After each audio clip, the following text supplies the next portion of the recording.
Hello dear students, कैसे हैं आप सब। होप आप सब बढ़िया होंगे।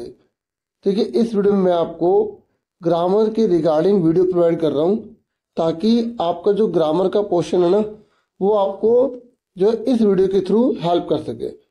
मैंने सैम्पल पेपर की भी एक वीडियो बनाई है, ठीक है। और पुरानी वीडियो जो मिड टर्म की वीडियोस है ना, वो भी आप देख लेना। Mid term paper ASC starter class 8 लिख देना, उसमें भी आपको बेनिफिट मिल जाएगा। इंग्लिश लिख देना। अब आप ध्यान से समझिए। देखिए, आपके एग्जाम में एडिटिंग आएगी। आप देखिए, लिखा हुआ है आई इज अ बॉय। तो आपको एक हिंट दे दी मैंने कि आई के साथ इस तो लगता नहीं है, आई के साथ क्या लगता है, एम लगता है। ठीक है, ये हो गया। अब नेक्स्ट देखो, he is a boy which is my brothers. आपको पता लगाना है कि ही इज अ बॉय विच में क्या गलती है।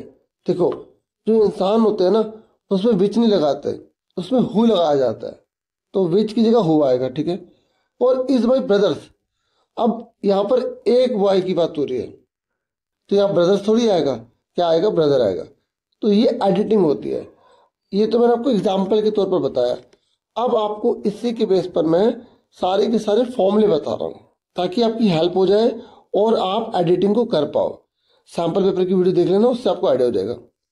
हु तो आपको समझ में आ गया। हु लगाते हैं इंसानों के लिए, विच लगाते हैं वस्तु या चीज के लिए। अब ये देख लो रूल, यस्टरडे लिखा आ जाए, एगो लिखा आ जाए, लास्ट लिखा आ जाए, तो आपको वर्ब की सेकंड फॉर्म लगानी है। अगर नोट लगा है तो डिड नोट वर्ब की फर्स्ट फॉर्म लगानी है, यस्टरडे एगो लास्ट में। डेली आ जाए, रेगुलरली आ जाए, एवरी आ जाए, ईच आ जाए, टुडे आ जाए, तो आपको वर्ब की फर्स्ट फॉर्म अगर नोट लिखा है तो डू नोट या डज नोट। अब आपको ये याद रखना है डू नोट और डज नोट किसके साथ लगाना है। एक बात हमेशा याद रखिएगा, सिंगुलर सब्जेक्ट के साथ सिंगुलर वर्ब आती है। जैसे ही है, ही सिंगुलर है, तो इसके साथ डज नोट लगेगा। और आई प्लूरल में है, वी प्लूरल में है, तो आई के साथ डू नोट लगेगा। मैंने रूल लिखे हुए, आपको काफी इस वीडियो में हेल्प मिल जाएगी। अगर नाउ आ जाए, दीज डेज आ जाए, तो आपको इज एम आर वर्ब की फर्स्ट फॉर्म में आईएनजी लगाना है। और अगर ऑलरेडी आ जाए, ट्वाइस आ जाए, थ्राइस आ जाए, तो ये कंप्लीट होने की बात करते हैं। तो अगर वो प्रेजेंट बात है तो हैज लगाना, वर्ब की थर्ड फॉर्म लगाना है। अगर वो पास्ट में है तो हैड प्लस वर्ब की थर्ड फॉर्म लगाना है। वर्ब का मतलब होता है कोई भी काम, पढ़ना, खेलना, दौड़ना, पीना, नाना, करना, बोलना, मुस्कुराना, खरीदना, जितने भी सारे बहुत सारे वर्ब होती हैं। ये एग्जांपल देख लो, प्ले, प्लेड, प्लेड, गो, वेंट, गोन, ये वर्ब होती हैं। First form, second form, third form आपको पता होनी चाहिए, ठीक है। उसके बाद टुमारो, नेक्स्ट डे लिखा आ जाए ना, तो विल, शैल लगाएंगे, प्लस वर्ब की फर्स्ट फॉर्म लगा देंगे, ठीक है। और डिग्री का सुन लो, अगर डिग्री लिखी आ जाए, ठीक है, डिग्री कैसे पता लगेगी, एडजेक्टिव जो होती है ना, वो अगर द लिखा है तो आपको थर्ड डिग्री लगानी है। अगर ए लिखा है और वो एडजेक्टिव है तो वहां फर्स्ट डिग्री लगाएंगे। तीन डिग्री होती है, फर्स्ट, सेकंड, थर्ड। फर्स्ट वाले को पॉजिटिव यानी कि गुड, जैसे एग्जांपल है गुड। सेकंड वाले को कंपेरेटिव, बेटर। थर्ड वाले को सुपरलेटिव बोलते हैं, जैसे बेस्ट। जैसे वर्ब की तीन फॉर्म होती है ना, गो एंड गोन, ऐसे डिग्री यानी कि एडजेक्टिव की भी तीन फॉर्म होती है, ठीक है। First form, second form, third form. First को पॉजिटिव, सेकंड को कंपेरेटिव, थर्ड को सुपरलेटिव कहते हैं। मैंने अभी एग्जांपल बताया, ऐसे example good, better, best, tall, taller, tallest, beautiful, more beautiful, most beautiful. आपको ये याद रखना है, ठीक है। द लिखा आएगा तो थर्ड डिग्री लगानी है। अगर THAN देन कंपेरेटिव वाला आ जाए तो सेकंड डिग्री लगानी है। देखो, मैंने लिखा नहीं है, मैं आपको एक्स्ट्रा बता भी रहा हूँ। और ए आ जाए, ठीक है, तो आपको क्या लगानी है, फर्स्ट डिग्री लगानी है। अब आगे देखिए, ऐसे अगर बिफोर आ जाए तो इससे पहले हैड प्लस वर्ब की थर्ड फॉर्म और बाद में वर्ब की सेकंड फॉर्म लगाएंगे। आफ्टर लिखा आ जाएगा तो बाद में हैड प्लस वर्ब की थर्ड फॉर्म हो जाएगा और पहले वर्ब की सेकंड फॉर्म हो जाएगी, ठीक है। जैसे आ, ये मैं इसका एग्जांपल देता हूँ, the train had left before I came. मेरे आने से पहले जो ट्रेन है वो जा चुकी थी। देखिए, जब टू लगता है तो 99% जो होते हैं वहां पे वर्ब की फर्स्ट फॉर्म लग जाती है। और अगर फोर लिखा है तो वर्ब की फर्स्ट फॉर्म में आईएनजी लग जाता है।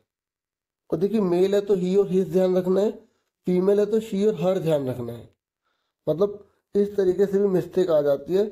ये वाली काफी मिस्टेक आ रही है, देयर और देयर वाली। ऐसी कोई और भी आ सकता है, इस देयर का मतलब वहां और इस देयर का मतलब उनका होता है। बाकी आपको टेंसेस और जो सब्जेक्ट ऑब्जेक्टिव पॉजेसिव है ये आपको पता होना चाहिए। और टेंस में पास्ट है तो कोशिश करो पास्ट में बताओ। ठीक है, छोटे मोटे ही रूल लिखे हैं। ठीक है, तो आप और भी जहाँ से आपको मटेरियल मिले वहाँ सब करना। जैसे आपको वर्ब की फर्स्ट फॉर्म आएगी अगर उससे पहले मोडास लिखा है तो। ठीक है, और अगर मोडास लिखा है और उसके बी लिखा हुआ है तो आपको ये याद रखना है वहाँ पर वर्ब की फॉर्म लगेगी।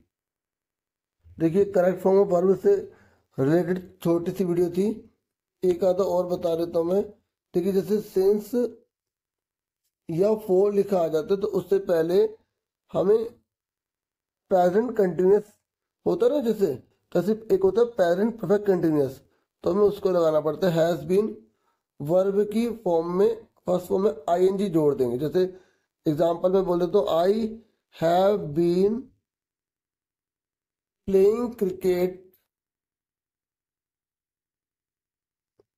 For 2 hours. मैं 2 घंटे से जो है फुटबॉल या गेम जो भी आप खेल रहे हो वो आप इस तरीके से लिख सकते हैं। ठीक है, और सिंस और फॉर में आपको पता होना चाहिए अंतर कि सिंस और फॉर कहाँ लगाते हैं। जैसे अगर मैंने बोला मंडे तो सिंस लगाएंगे, लेकिन मैंने बोला 2 डेज तो फॉर लगाएंगे। जो निश्चित है वहाँ सिंस, जो अनिश्चित है वहाँ फॉर लगाएंगे। ठीक है, मैंने बोला 1995 तो सिंस लगाएंगे, लेकिन मैंने बोला मैं तुम्हें 10 साल से जानता हूँ, 10 ईयर से, तो यहाँ पर फॉर लगाएंगे। ठीक है, ये छोटी सी वीडियो थी, होप ये आपके लिए हेल्पफुल होगी। For watching and listening carefully, take care student.